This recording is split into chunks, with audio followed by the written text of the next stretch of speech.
I ventured out this year. I left my job as the chief product officer at Dribbble to start a brand new company. And that company is gigantic. My goal is to help you master the new influential disciplines that are driving results within organizations, like product leadership taught by Ben Foster, the former CPO at Whoop. It's not just video courses. We're combining video lectures with take-home assignments and exercises, and then small group mentorship to really help level you up, and all at a cost that most companies' learning and development budget covers. So if you're interested, go to gigantic.is, that's gigantic.is, sign up for a course, and I'll walk you through everything that you need to know. And if you enroll and let me know that you heard about this on Rocketship, I've got a special discount for you. Welcome to the 100th episode of the Rocketship podcast. And we couldn't have done this without you, our faithful listener. So thank you so much. We have another fantastic episode for you today. So stay tuned. You're gonna love it.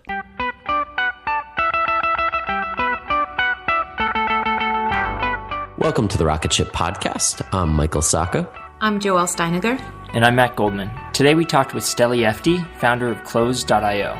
What do you guys think? I love this. He is so tenacious about following up in sales, and I loved his philosophy behind a yes and a no are equally as good, but a maybe is really what crushes you. And with that in mind, he basically follows up with people indefinitely until he gets a response. And I really loved hearing about that. Yeah, his sales tactics are definitely, this is a great episode for anyone getting into sales.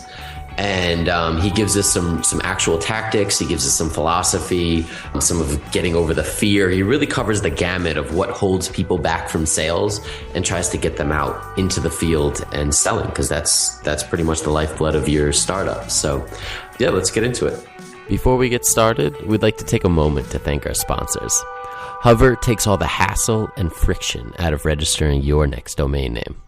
And if you don't believe me, just ask my wife, Carmen. Hey, babe. Yeah? I need a new website. All right, well, you need to get a domain name. How do I do that? Do you have a domain name? Yes. No. No. No. I don't. Okay. I need one. Just use my Hover account. What's a hover? So Hover, Hover, .com. Okay. And just search for whatever domain you want. Oh, that's it? Yeah. Okay, I can do that. Go to hover.com, get 10% off your entire first purchase by using the code SOEASY. That's hover.com and the code SOEASY. CodeShip makes continuous delivery simple and easy. For those of you just getting started, CodeShip has a generous free plan with 5 private projects included and 100 builds per month. Not enough? You get 20% off 3 months just for being a Rocketship listener. Plus, the team over at CodeShip spent the past few months talking to customers and just launched a complete redesign of their app with better usability. Go to codeship.com/rocketship to sign up today. Customer.io is a modern email platform built for startups. Go to customer.io/rocketship to start sending emails that convert. So start off by telling us about Close.io.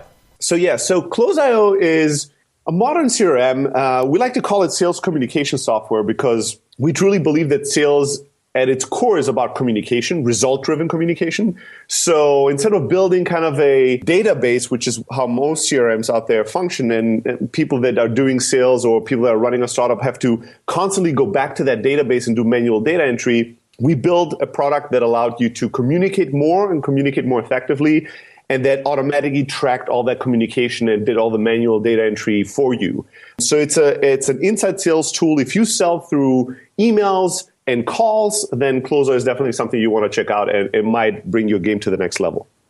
Awesome. So what is the key difference between Close and another kind of sales CRM? So I think that we're the best when it comes to the communication piece. So the email integration, our calling integration is best in class. So if you do lots of sales calls, you click any number and the call appears in closeout, but you can call transfer. You can pre-record voicemails and drop them, when somebody doesn't pick up. You can do all kinds of awesome stuff around calling and really raise your game there. And the same thing is true for email. Not just that we track kind of open and click-through rates like many other tools do out there, but we really have a super tight email integration. So any email communication that you had moving forward from the moment that you created a lead or an opportunity in Closeout, even backwards historically, the moment you set up your Closeout account, Closeout tracks all email communication with all your prospects and customers. You don't have to do any BCCing. You don't have to forward your emails, no copy and pasting. It's just magic in the background, and we just keep track of everything. We'll allow you to do bulk email, do all kinds of crazy stuff. So the communication piece is definitely the one where we're the strongest. And then lots of people tell us we have really great UI. It's a really fast app and lots of other things. But at the core of it is really that we're better at the calling and email part than anybody else. So kind of staying on that communication topic, one of the things that you're known for is talking about the follow-up. For those that might not know, give us kind of the overview of why the follow-up is so important to the sales process. In my view, sales is not a complex subject in terms of the tactics or strategies. It's very simple, or even the hustle, like hustling in the startup environment. It's really all about showing up, following through, and then really going for the close. Those things are not hard to do, but emotionally, sometimes they're challenging. I find that following up effectively is the biggest blind spot for anyone and everyone I meet. And I feel like showing up is something we all kind of are forcing ourselves to do. And showing up might be sending a cold email or cold calling someone or going to a conference and shaking somebody's hand. That's important. Like just making that first step and reaching out to someone that's important to your business or that you desire to do business with. But that's the thing that everybody's focusing on. But the thing that people don't focus on and do a terrible job at is what happens after that first initial connection, the first initial good conversation. What happens after that is you need to follow up and follow through. And that's where most deals fall through the cracks. That's where most people fail. And I find it the easiest point to stand out and really crush it. So you're saying that like people are doing the hard work or some of the hard work, but because they're not finishing the deal, they're actually losing all of that potential that they've created. Yeah, it's no good to show up if you're not going to follow up. It's worthless. Like I wouldn't even show up, whatever that means, send an email or make a call if I don't have my follow-up strategy in mind beforehand. Like I already assume before I do anything that it's going to require somebody to champion this deal, interaction, whatever it is, this relationship. And I'll take responsibility of championing that, which means I'm going to be managing our relationship, which oftentimes means that I'm going to have to do some follow-up to make sure it doesn't fall through the cracks, you don't forget about it, or it's not getting sidelined by another priority. So tell us what that looks like. Say you go out to an event, you meet a potential client. What does the follow-up typically look like, and how do you strategize it? Yeah, so I have a super simple philosophy to follow up. To me, it's binary. I will follow up. If we had a positive interaction, doesn't matter if it's in person, on the phone, or via email. If we had some kind of a connection, I will, and you showed some level of interest, I will follow up indefinitely, which means forever until I get a response. And I don't care what the response is, yes or no, are both equally good to me, right? And I think that sales or entrepreneurship, it's all about driving results. If you're able to drive a ton of failure really quickly, that's great. If you're able to drive a ton of success, that's awesome. Obviously, that's what we all want. But the thing where startups die and people are crushed is in the middle, is in the maybe zone. It's they kind of like what we do. I haven't heard back from them. I'll try again in a few weeks. That middle zone where nothing is happening, but hope is still alive, that's where startups die and sales deals die. So I have a simple philosophy. I'll follow up forever until I hear back from you. And is that weekly? Is that like, yeah, it's a great question. Picking up the phone? What does that look like? So a couple of things. In terms of just tactics, I mean, there's a number of ways that you can follow up, right? You can follow up via email, which is one of my preferred follow-up tools in most instances because I can comfortably follow up with you 48 times via email and still feel good about myself. And it gives you the permission to either ignore it, archive it, delete it, or respond to it whenever you want, right? It's a very low-key mechanism that it's not as intrusive or not as disruptive as other means. So following up via email is kind of the first choice when I have time, right? When I have time, I'll use the email. I can escalate one level above and pick up the phone and call you, right? That's a bit more disruptive. It's harder to ignore, and it's kind of more forced into your life and taking up your time. I'll push up to the call when the email hasn't been successful and if I'm under more time pressure, right? Okay. If I want to make this happen a little faster. And then even a level above the phone is showing up in person. You know how many deals in the history of deal making have been accomplished by people going, a deal that didn't go well at the final stages, and then somebody said, you know what, we're in the area next week. Can we drop by your office? And obviously they weren't. They just took the flight to New York from San Francisco, and we're quote unquote happened to be in the area to meet up. And then in that meeting, face to face, they were able to actually turn the deal around and close it. That happens all the time. The thing is, when you show up in person, that's obviously the most disruptive one and the one that you can't do 48 times. Right. At least without being arrested. You're pretty much guaranteed an answer, though. Yes, you're absolutely guaranteed an answer. If the person is there, you're guaranteed FaceTime, right? If somebody shows up at your office, you can't archive that or delete it or ignore it. A person is there, right? You're going to go, if you like it or not, and say hi most of the times. Sometimes I wish I could, but yeah. So to me, it's like email is the one I can do at the highest frequency, and I can just space it out at the longest period of time. Calling is a bit more. I can't do 48 calls or 48 voicemails. Again, that goes into creep level, and it's at a point where even I'm not comfortable with. And then showing up in person is something I would do maybe one or twice, but it's kind of the last shot. And if you're under time pressure, show up in person. That's the fastest way to fix it. If you can't do that, call. And if you can't do that, you email. But many times I don't have to show up in person, and I'll just send emails. But I'll give you a prominent example I give a lot of times because it's something that a lot of entrepreneurs desire is kind of an example in fundraising. When we raised money in the early days, one of our billionaire investors made an introduction to another billionaire investor that's an awesome entrepreneur. He developed something all of you have used, right? We've all used. So it's very, very prominent technology. And we got an introduction kind of from an existing investor. That billionaire, awesome guy replies and says, yes, I want to meet. And I sent that person an email, say, hey, how about Tuesday this time or Thursday that time? Hear nothing. Send another email. Hear nothing. 48 emails later, the person responds and says, you know what the response was? Steli, I'm so glad you follow up. I'm so sorry. I'm so sorry I haven't replied yet. I had to leave the continent. We had some issues and challenges overseas. I'm back. Can you show up tomorrow at 1 p.m. at our office? We showed up and he invested. Wow. And time and time again, I tell this story. And every day where I tell this story, I get 1 or 2 emails at this point of people telling me their stories of how following up more consistently than they ever thought is possible have made magic happen, closed deals, got them press. I just got an article, a guest post on TechCrunch that I pitched 7 times to TechCrunch over the last 4 months, right? Okay. Magic happens when you follow up. And I think the reason why most people don't is that they make up stories in their mind for why the other person is not replying or responding. And those are usually negative stories. They don't like us. They don't like my face. My shoes were ugly. They think we're stupid. They make up some story. And then because they don't want to continuously be rejected, quote unquote, by silence, they stop, right? I don't want to be annoying. I don't want to be needy. And this company's not interested anymore in us. I'm not in the mind reading business. So I'm not going to make up stories about you. I'm just going to assume you're busy. And you can at any point in time tell me what really is up and tell me to fuck off or stop emailing you, and I will respect that. But if you're silent, you'll never stop hearing from me. God, that's so good. Yeah. So does your cadence change as you go through these, or are you kind of keeping the even tone of, hey, following up? Or do you try different tactics as you go through, say, I mean, maybe not the 48 emails, but say 5 or 10?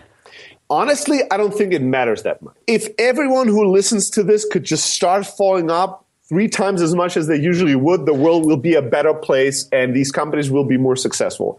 But I think the only key rule I have when it comes to the follow-up is never be needy and never refer to all the follow-ups you've done before, right? Okay. Don't send me an email saying, I'm so confused. Why are you emailing me back? Don't make me feel bad about this. If you make me feel bad about this, I am definitely never going to respond to your messages, right? Because now I'm trying to avoid our relationship because you're making me feel bad. I feel bad as it is that I haven't replied yet. I know that I should. I know it's not polite, not the right thing to do to leave you hanging. I know all that, and I still, for some reason, don't know how to respond to your message or have other priorities. Don't be needy.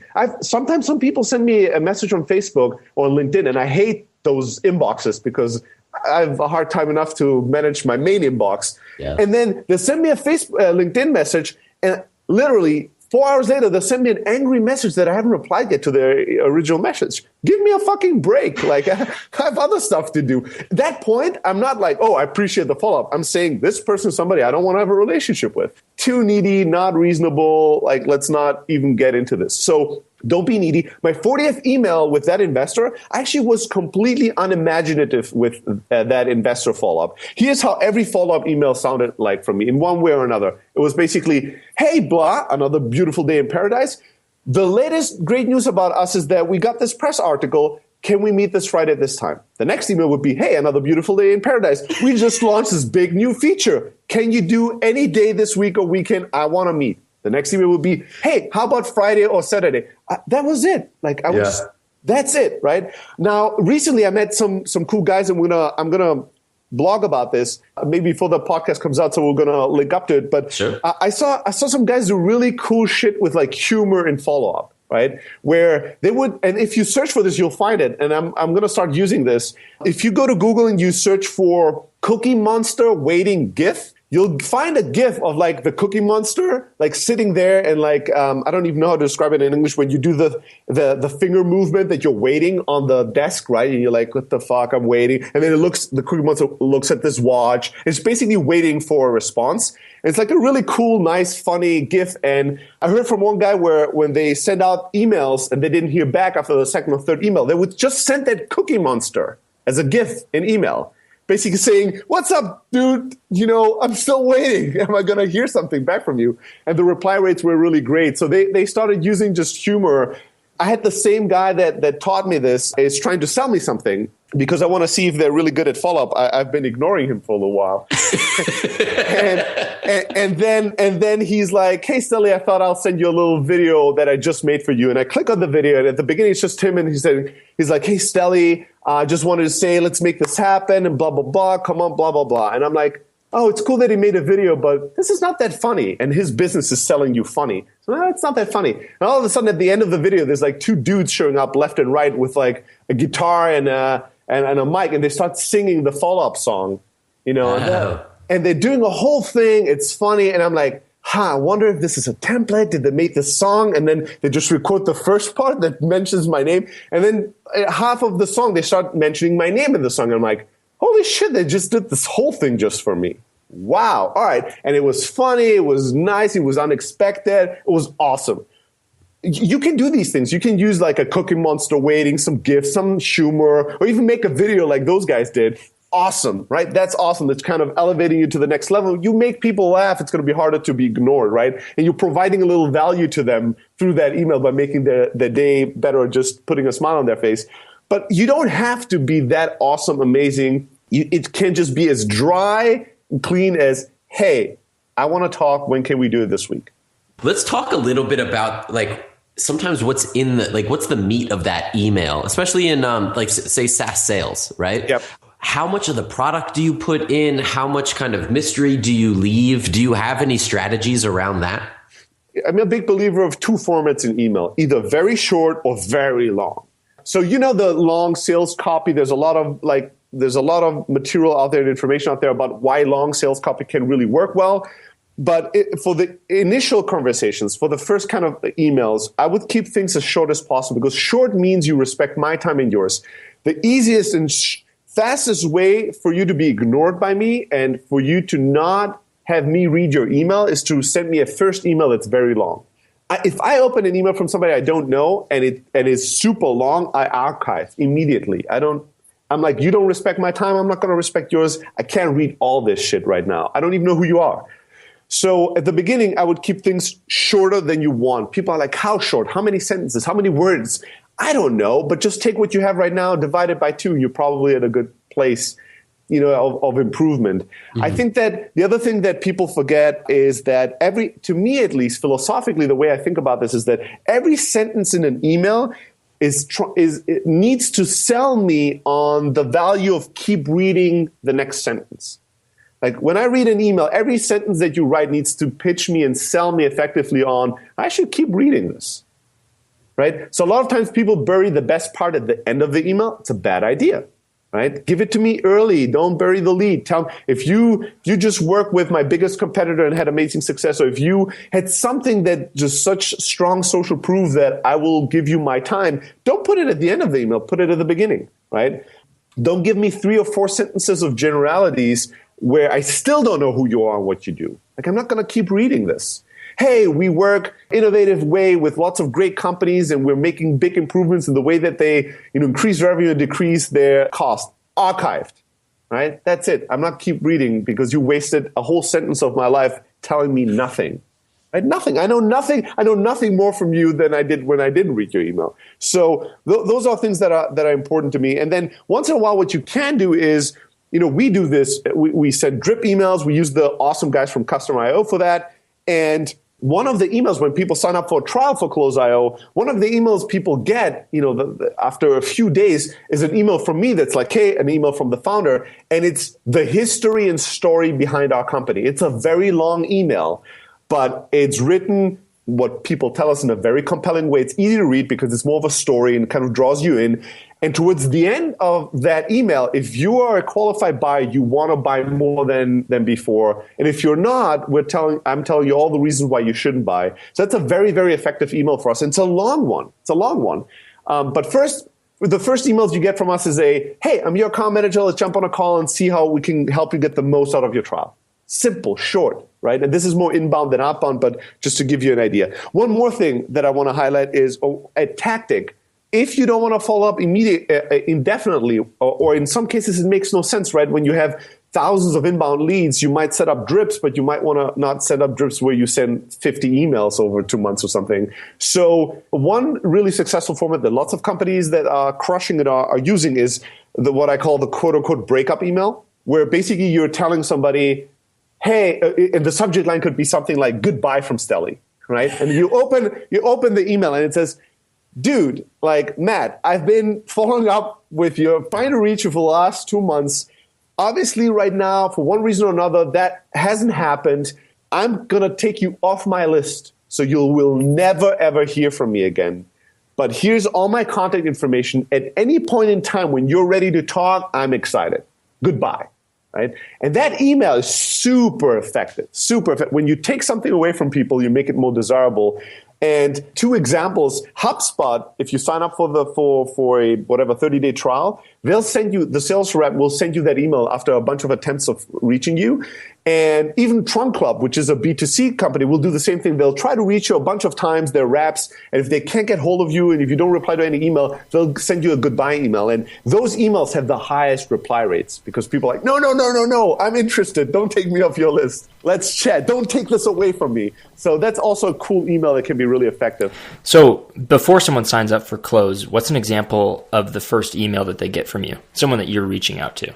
Funny thing is, we haven't had a chance to start outbound yet for Closer. It's all inbound. Our growth has been all inbound. Before we built Closer as an internal tool for a company called Elastic Sales, which we were running, which was an outsourced sales company for startups. We did sales for over 200 venture-backed startups in Silicon Valley.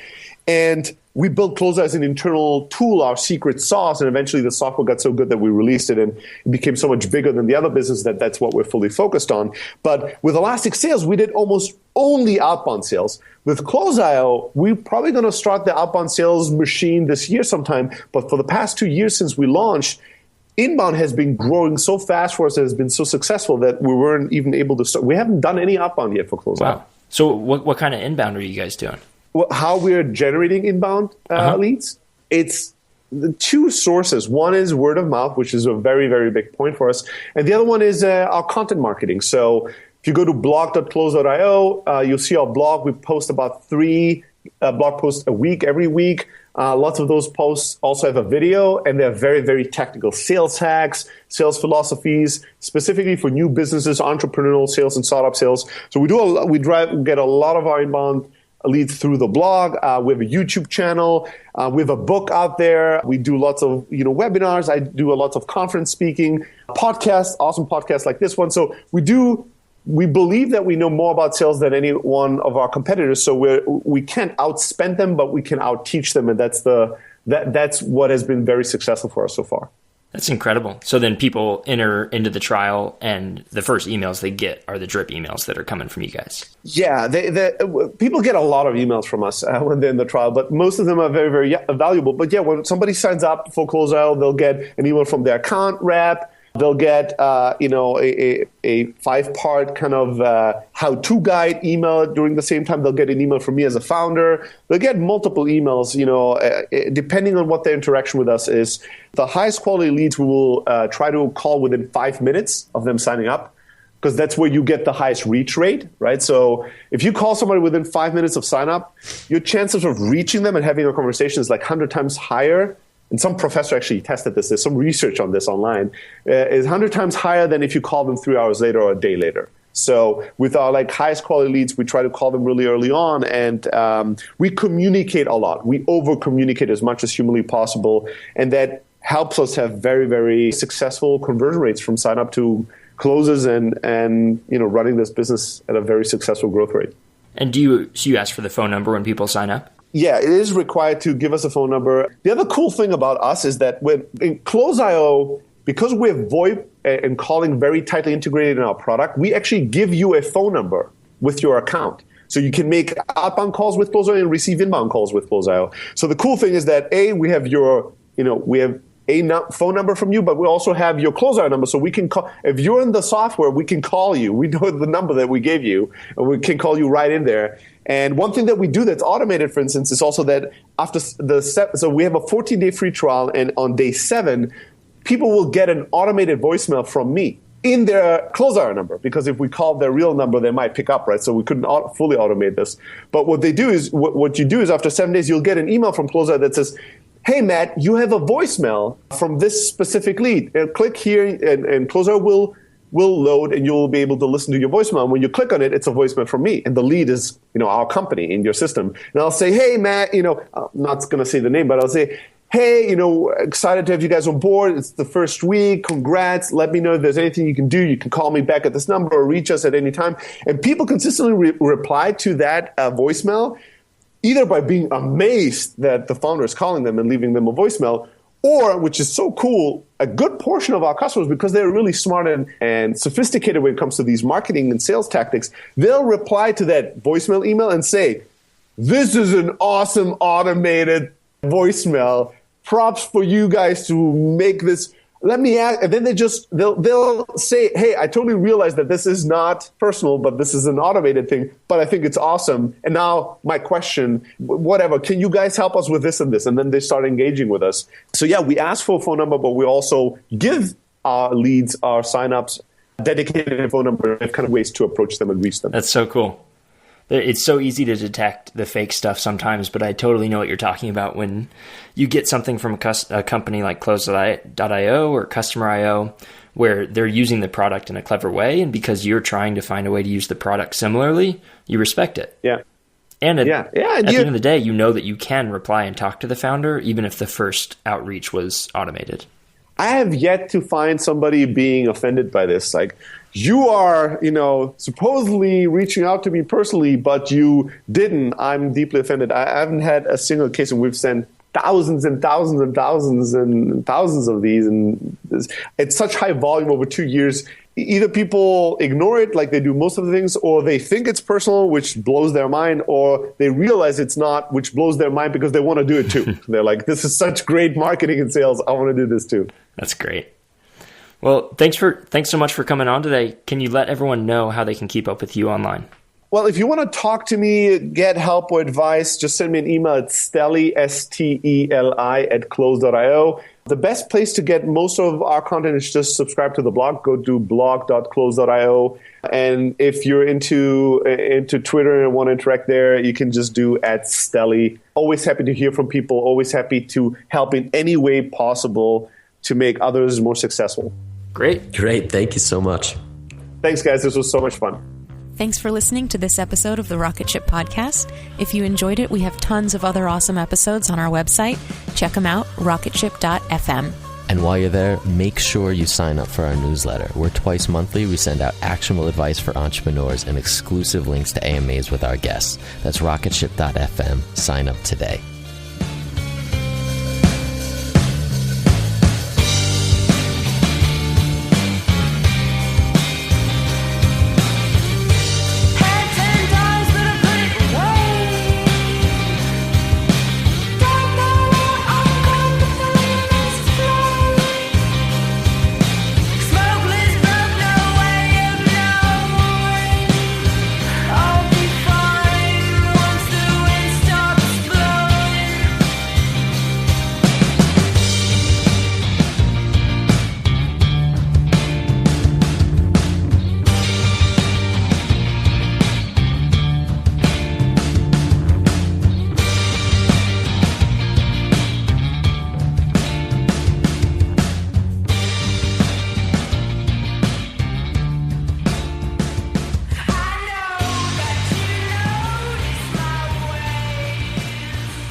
Pretty eerie, you're in a place that no human's ever been before. This is Armchair Explorer, where the world's greatest adventurers tell their best stories from the road. And 4 of us were swept down the side of the mountain, and then I knew there was no way out of this thing. From the heart-pounding to the inspiring and the downright insane. Find Armchair Explorer, a part of APT Podcast Studios, wherever you get your podcasts. Go and find what it is in the world that matches that wildness in yourself.